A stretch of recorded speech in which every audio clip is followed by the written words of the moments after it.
So ಈಗ ಮತ್ತೆ ಹದಿಹರಿಯ ಕಾಲಿಟ್ಟಾಗ ಆವಾಗ ಅವ್ರ ದೇಹದಲ್ಲಾಗೋ ದೈಹಿಕ ಮಾನಸಿಕ ಲೈಂಗಿಕ ಬದಲಾವಣೆಗಳು ಅದೇನು ಅದನ್ನೆಲ್ಲ ಅವರು ಹದಿಹರಿಯ ಕಾಲಿಡೋಕ್ಕೆ ಮುಂಚೆನೇ ಅವ್ರನ್ನ ತಯಾರು ಮಾಡಬೇಕು. ಆವಾಗ ಮಕ್ಕಳಲ್ಲಾಗುವಂಥ ಆತಂಕ, ಭಯ, ದೇಹದ ಬೆಳವಣಿಗೆ ಇದು ಸರಿ ಇಲ್ಲ, ನನ್ನ ದೇಹ ಬೆಳವಣಿಗೆ ಸರಿ ಇಲ್ಲ, ಮತ್ತು ಹಸ್ತಮೈಥುನದ ಬಗ್ಗೆ, ಮತ್ತು ಸ್ಖಲನದ ಬಗ್ಗೆ, ಸ್ವಪ್ನ ಸ್ಖಲನದ ಬಗ್ಗೆ ಇದೆಲ್ಲ ತುಂಬ ಭಯ ಅನುಭವಿಸ್ತಾರೆ ಹುಡುಗರು. ನನ್ನ ಹತ್ರ ಎಷ್ಟೋ ಹುಡುಗರು ಬಂದಾಗ ನಮ್ಗೆ ಯಾರೂ ಹೇಳಿಲ್ಲ, ನಂಗೆ ಪರೀಕ್ಷೆಗಳು ತೊಗೊಳಕ್ಕಾಗಲ್ಲ, ಓದೋಕ್ಕಾಗಲ್ಲ, ಯಾಕಂದರೆ ಫ್ರೆಂಡ್ಸುಗಳು ಹೆದರಿಸ್ತಾರೆ ಏನೇನೋ ಆಗತ್ತೆ ಅನ್ನೋ ಥರ. ಸೊ ಆ ರೀತಿ ಒಂದು ಪೀರ್ ಪ್ರೆಷರ್ ಅವಾಗ ಸ್ಟಾರ್ಟ್ ಆಗುತ್ತೆ. ಇದೆಲ್ಲ ತಿಳಿಸ್ಕೊಡೋದನ್ನು ಸೆಕ್ಷುಯಾಲಿಟಿ ಎಜುಕೇಷನ್ ಹಂತ ಹಂತವಾಗಿ ಆಯಾ ವಯಸ್ಸಿಗೆ ಅನುಗುಣವಾಗಿ ಮತ್ತು ಯಾವ ಅದು ತಿಳುವಳಿಕೆ ಮಟ್ಟಕ್ಕೆ ಅನುಗುಣವಾಗಿ ಮೌಲ್ಯಾಧಾರಿತ ಲೈಂಗಿಕತೆ ಅಥವಾ ನೀವು ಕಲ್ಚರ್ ನಾವೇನು age appropriate culture based value based sexuality education ಇದು ನಮಗೆ ಬೇಕಾಗಿರೋದು. ಈ ಲೈಂಗಿಕ ದೌರ್ಬಲ್ಯ ವಿಚಾರದಲ್ಲಿ ಸಾಕಷ್ಟು ಮದುವೆಗಳೇ ಮುರಿದು ಹೋಗ್ತಾ ಇದೆ, ಡಿವೋರ್ಸ್ಗಳಿಗೆ ಕಾರಣ ಆಗ್ತಾ ಇದೆ ಇದು ಅಂತ. ಒಂದು ಕಡೆ ಏನಾಗ್ತಾ ಇದೆ, ಇವತ್ತು ಫ್ಯಾಂಟಸೈಸಿಂಗ್ ಸೆಕ್ಸ್ ಅಂತ ಅಂದರೆ ಮೊಬೈಲು ಭಾಳ ದೊಡ್ಡ ಸಾಧನ ಆಗಿಬಿಡ್ತಾ ಇದೆ ಸೆಕ್ಷುಯಾಲಿಟಿಗೆ. ಅದು ಬೇಕಾಗಿಲ್ಲ, ಅಂದರೆ ಮೊಬೈಲ್ ಇಲ್ಲದೆ ನನಗೆ ಉದ್ರೇಕನೇ ಬರೋದಿಲ್ಲ ಅಂತ ಹೇಳುವಷ್ಟರ ಮಟ್ಟಿಗೆ ಜನಗಳು ಮೊಬೈಲ್ಗೆ ಅಡಿಕ್ಟ್ ಆಗ್ತಾ ಇದ್ದಾರೆ ಒಂದು ಕಡೆ.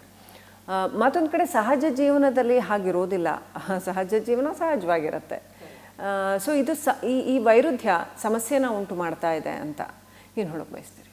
ಖಂಡಿತವಾಗ್ಲೂ ಈಗ ಈ mobile addiction, internet addiction, pornography addiction ಭಾಳಷ್ಟು ಜನಕ್ಕೆ ಅದಿಲ್ಲದೆ ಇದ್ದರೆ ಈಗ ಅದನ್ನು ನೋಡೋದ್ರಿಂದನೇ ಹಸ್ತಮೈಥುನ ಮಾಡ್ಕೊಳ್ಳೋದಾಗಲಿ, ಹಸ್ತಮೈಥುನಕ್ಕೆ ಮಾಸ್ಟರ್ಬೇಷನ್ ಅಡಿಕ್ಷನ್ ಆಗೋವಂಥದ್ದಾಗಲಿ, ಅದಿಲ್ಲದೆ ಇದ್ದರೆ ಉದ್ರೇಕ ಬರೋದೇ ಇಲ್ಲ, ನಿದ್ದೆ ಬರೋದೇ ಇಲ್ಲ ಅನ್ನೋದು, ಈ ಥರ ಬಹಳಷ್ಟು ಜನ ಅದನ್ನು ಅನುಭವಿಸ್ತಾ ಇದ್ದಾರೆ. ಅದ್ರ ಜೊತೆಗೆ ಏನಾಗುತ್ತೆ, ಇನ್ನೂ ಗಂಡ ಹೆಂಡತಿ ಮಧ್ಯೆನೂ ಕೂಡ ಎಷ್ಟೋ ಜನಕ್ಕೆ ಅದನ್ನು ತೊಂದರೆ ಉಂಟು ಮಾಡ್ತಾ ಇದೆ. ನನ್ನ ಹೆಂಡತಿ ಹೀಗೆ ಇರಬೇಕು, ಅದರೊಳಗಿರೋ ಥರ ಬಿಹೇವ್ ಮಾಡಬೇಕು, ಆ ಥರ ತನಗೆ ಇಷ್ಟವಾಗೋ ರೀತಿಯಲ್ಲಿ ಈ ರೀತಿ ಎಲ್ಲ ಮಾಡಬೇಕು, ಅವಳ ಮೇಲೆ ಕೂಡ ಕೆಲವರಲ್ಲಿ ಒತ್ತಡ ಆಗ್ತಾ ಇದೆ. ಅದೇ ರೀತಿ ಹೆಂಗಸರಲ್ಲೂ ಕೂಡ ಈ ಪೋರ್ನೋಗ್ರಫಿ ಇದನ್ನೆಲ್ಲ ನೋಡಿದಾಗ ಏನಾಗಿರುತ್ತೆ, ನನ್ನ ಗಂಡ ಈ ರೀತಿ ಇಲ್ಲ, ಅವರ ಜನನಾಂಗದ ಗಾತ್ರ ಈ ಥರ ಇಲ್ಲ, ಅಥವಾ ಅವ್ರು ಇಷ್ಟೊತ್ತು ತನಕ ಸಂಭೋಗ ಮಾಡಲ್ಲ, ಇದೆಲ್ಲ ಒಂದು ಅನ್ರಿಯಲಿಸ್ಟಿಕ್ ಎಕ್ಸ್ಪೆಕ್ಟೇಷನ್ ಅಂತ. ಒಂಥರ ಅವರು ನಿರೀಕ್ಷೆನೇ ಕೂಡ ಸರಿ ಇರೋದಿಲ್ಲ. ಸೊ ಆ ರೀತಿ ತೊಂದರೆಗಳು ಬರ್ತಾ ಇದೆ. ಗಂಡ ಹೆಂಡತಿ ಮಧ್ಯದಲ್ಲಿ ಸಂಬಂಧದಲ್ಲಿ ತೊಡಕುಗಳು, ಇವರು ಒಂದು ನೀವು ಹೇಳ್ದಂಗೆ ಅಡಿಕ್ಷನ್, ಅದಕ್ಕೋಸ್ಕರನೇ ಆಗುವಂಥದ್ದು, ಅದರಿಂದ ಆಗುವಂಥ ತೊಂದರೆಗಳು, ಮತ್ತು ಇದರಿಂದ ಹಿಂಸೆ ಕೊಡೋದಾಗಲಿ, ಹಿಂಸೆ ಅವರಲ್ಲಿ ಫ್ರಸ್ಟ್ರೇಷನ್ನು, ಜಗಳ ಕದನ, ಎಷ್ಟೋ ಡೈವರ್ಸ್ ತನಕ ಹೋಗುವಂಥದ್ದು. ಸತ್ಯ ಹೇಳ್ತೀನಿ, ಯಾರು ಮಾತಾಡದೇ ಇರೋ ವಿಚಾರ ಆಗ್ಬಿಟ್ಟಿದೆ ಇದು. ಇದ್ರ ಬಗ್ಗೆ ಯಾರು ಮಾತಾಡೋಕ್ಕೆ ಆಗಲ್ಲ.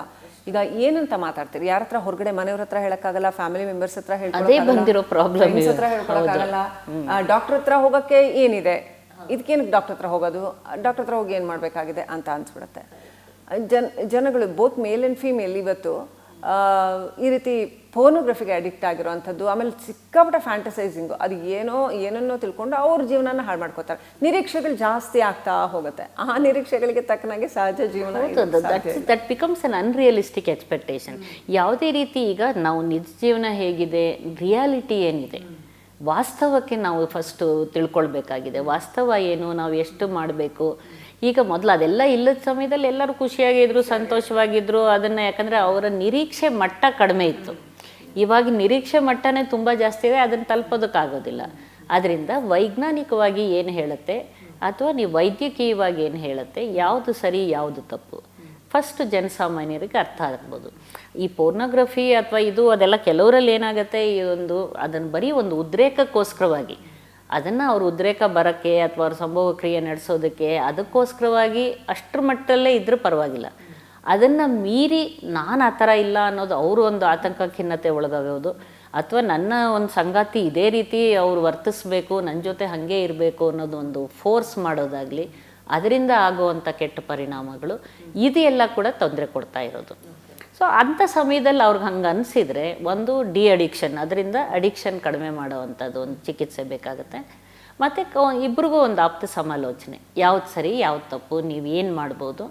ಈಗ ಲೈಂಗಿಕತೆಯಲ್ಲಿ ಏನಿರೋದು, ಗಂಡ ಹೆಂಡತಿ ಸಂಬಂಧ ಅಥವಾ ಯಾವುದೋ ಸಂಗಾತಿಗಳಾಗಲಿ ದೈಹಿಕ ಸಂಬಂಧ ಮಾಡಬೇಕಾದ್ರೆ ಒಬ್ಬರಿಂದ ಒಬ್ಬರಿಗೆ ತೊಂದರೆ ಆಗಬಾರ್ದು, ಹಿಂಸೆ ಆಗಬಾರ್ದು, ಅವ್ರನ್ನ ದುರುಪಯೋಗ ಮಾಡ್ಕೋಬಾರ್ದು, ಯಾವುದೂ ಬಲವಂತದ ಸಂಭೋಗ ಕ್ರಿಯೆ ಆಗಬಾರ್ದು. ಅದು ಇರೋದು ಡಿಕ್ಟಮು. ಅದು ಅಷ್ಟರೊಳಗೆ ನೀವು ಇಟ್ಕೊಂಡಾಗ ಯಾವುದೇ ರೀತಿ ನಿಮ್ಮ ಲೈಂಗಿಕ ಚಟುವಟಿಕೆಗಳು, ಸಂಭೋಗಗಳು ಅಥವಾ ನಿಮ್ಮ ಉದ್ರೇಕಗಳು ಯಾವುದೂ ತಪ್ಪಲ್ಲ ಇದರೊಳಗೆ.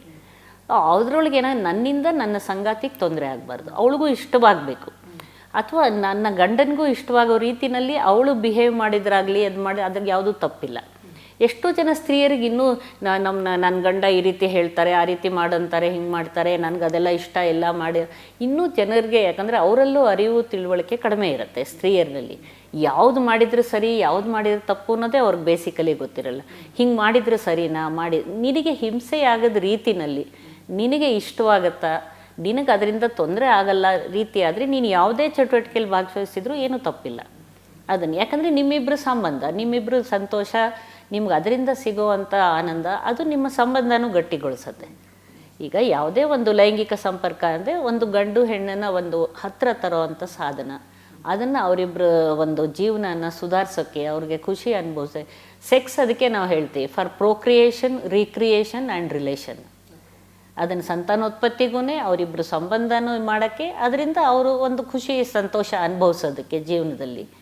ಸೊ ಇದೆಲ್ಲನೂ ಭಾವನೆಗಳಿಗೂ ಸೆಕ್ಶುಯಾಲಿಟಿಗೂ ಎಷ್ಟರ ಮಟ್ಟಿಗಿನ ಸಂಬಂಧ ಇದೆ, ಒಂದಕ್ಕೊಂದು ಪೂರಕವಾ, ಅದ್ರ ಬಗ್ಗೆ ಹೇಳ್ಬೋದಾ?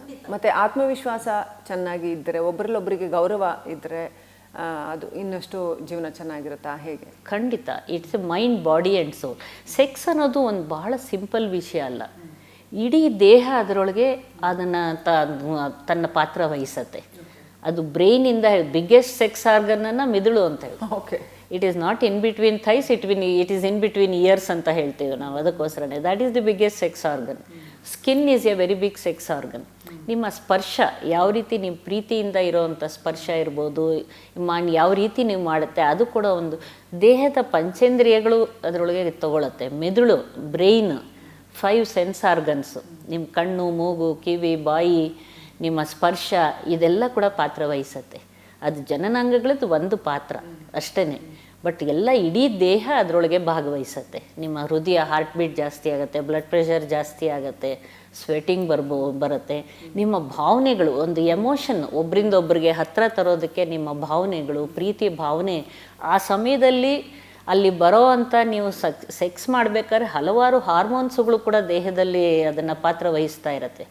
ಆ ಒಂದು ಖುಷಿಯಾದ ಒಂದು ಸಂಭೋಗ ಕ್ರಿಯೆ ಮಾಡಿದಾಗ ಒಂದು ಆ ಹಾರ್ಮೋನ್, ಲವ್ ಹಾರ್ಮೋನು ಅಥವಾ ರಿಲೇಷನ್ಶಿಪ್ ಹಾರ್ಮೋನ್ ಕೂಡ ನಿಮಗೆ ಆ ಸಮಯದಲ್ಲಿ ರಿಲೀಸ್ ಆಗುತ್ತೆ. ರಿಲೇಷನ್ಶಿಪ್ ಹಾರ್ಮೋನ್ ಅಂತ ಅದೇನೇ ಆಕ್ಸಿಟೋಸಿನ್ನು ಇದನ್ನೆಲ್ಲ ರಿಲೀಸ್ ಆದಾಗ ಅದಕ್ಕೆ ಒಂದು ತೃಪ್ತಿ ಭಾವನೆ, ನಿಮ್ಮ bonding, it's A bonding hormone ಅಂತ ಅದಕ್ಕೆ ಹೇಳೋದು. ಆ ಸಮಯದಲ್ಲಿ ಒಬ್ರನ್ನೊಬ್ರು ತುಂಬ ಜೊತೆಯಾಗಿರಬೇಕು, ನಾವು ಇಬ್ಬರು ಒಂದಾಗಿದ್ದೀವಿ ಅನ್ನೋ ಆ ಭಾವನೆಗಳು ಬರೆಸೋ ಅಂಥದ್ದು. ಅದು ಒಂದು ಪ್ರಪಂಚದ ಅಥವಾ ಒಂದು ಪ್ರಕೃತಿಯ ಬಹಳ ದೊಡ್ಡ ಒಂದು ವಿಸ್ಮಯ ಅಂತ ಹೇಳ್ಬೋದು. ಈ ಒಂದು ಇದರದ್ದು ಸರಿಯಾದ ಒಂದು ವ್ಯಾಲ್ಯೂ ಬೇಸ್ಡ್ ಸೆಕ್ಶುಯಾಲಿಟಿ ಅಂತ, ಮೌಲ್ಯಾಧಾರಿತ ಲೈಂಗಿಕತೆ, ಒಬ್ರಿಗೊಬ್ರು ಹಿಂಸೆ ಆಗದ ರೀತಿನಲ್ಲಿರುವಂಥ ಲೈಂಗಿಕತೆ, ಅದನ್ನೇ ನಾವು ಸೆಕ್ಷುವಲ್ ರೈಟ್ಸಲ್ಲಿ ನಾವು ಅದನ್ನೇ ಹೇಳ್ತೀವಿ. ಲೈಂಗಿಕತೆಗೆ ಸಂಬಂಧಪಟ್ಟ ಈ ಒಂದು ಹಕ್ಕುಗಳಿದೆಯಲ್ಲ, ಅದನ್ನು ತಿಳ್ಕೊಂಡಾಗ ಯಾವ ರೀತಿ ಒಬ್ರಿಗೊಬ್ರಿಗೆ ತೊಂದರೆ ಆಗದ ರೀತಿಯಲ್ಲಿ ನಿಮ್ಮ ಒಂದು ಸುಖ ಜೀವನ ಸಾಗಿಸ್ಬೇಕು ಅಂತ ಇದನ್ನು ತಿಳಿಸ್ಕೊಳ್ಳಿ. ಇದನ್ನೇ ಜನರಿಗೆ ಒಂದು ಸರಿಯಾದ ಲೈಂಗಿಕ ಶಿಕ್ಷಣ ಎಲ್ಲ ವಯಸ್ಸಲ್ಲೂ ಬೇಕು, ಬರೀ ಸ್ಕೂಲ್ ಹುಡುಗರಿಗೆ ಇವ್ರಿಗೆ ಅಂತಲ್ಲ. ಅದು ಗಂಡು ಹೆಣ್ಣು ಒಂದು ದಂಪತಿಗಳಿಗೆ ಬೇಕು, ಇಳಿ ವಯಸ್ಸಿನಲ್ಲಿ ಬೇಕು. ಈಗ ಇಳಿ ವಯಸ್ಸಿನಲ್ಲಿ ಅಂದರೆ ಲೈಂಗಿಕತೆ ಅಂದ್ರೇ ಎಷ್ಟೋ ಒಂದು ಮೂಗು ಮುರಿಯೋ ಅಂಥ ಸಂದರ್ಭ. ಖಂಡಿತ ಆ ಥರ ಆ ಭಾವನೆ ತಪ್ಪು ಭಾವನೆ ಅಂತ ಹೇಳ್ಬೋದು.